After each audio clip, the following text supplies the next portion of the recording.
Welcome to The Terrible Take, a daily segment telling Steelers Nation what's on our mind. I'm Bryan. The Pittsburgh Steelers will report to St. Vincent College in Latrobe early next week, and one of the first orders of business will be to see if the team places any players on the active PUP list. On the surface, there are really no hints that any players will need to go on the active PUP list, but we have been surprised in the past when it comes to that topic just the same. Currently, it would seem as if only new defensive tackle Larry Ogunjobi stands a chance to start off training camp on the active PUP list, and that's only because of comments he made recently during an interview concerning his rehab from his foot surgery that he had in late January.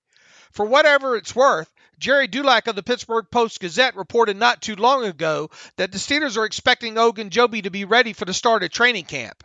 We'll see. It obviously would be a great sign if Ogunjobi is ready for camp practices right away, so keep your fingers crossed.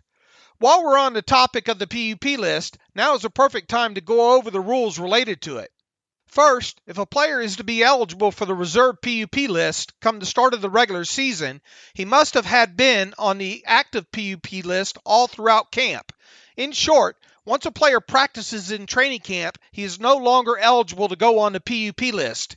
Any of them. Even if he gets injured during the first practice, he is not eligible for the PUP list. This is why it is important for teams to be careful with players dealing with injuries or rehabs at the start of training camp. Another item related to the PUP list, the NFL has changed the rules related to it. Before this season, a player on the reserve PUP list at the start of the season could not return to practice until after 6 games had been played.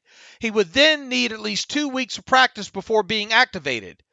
Now, a player on the reserve PUP list to start a season can begin practicing after 4 games and be moved to the active roster immediately. In short, a player on the reserve PUP list at the start of the regular season can now be back in the lineup by week 5. As far as the Steelers and their recent PUP list history goes, the team has not had to place players on it the last 2 seasons. Here's to that streak extending to 3 seasons early next week. We'll keep you posted. Be sure to follow us at SteelersDepot.com and check out episodes of The Terrible Take every day at 5 p.m. Eastern Time. And check out The Terrible Podcast with myself and Alex Kozora every Tuesday and Friday for the remainder of the offseason.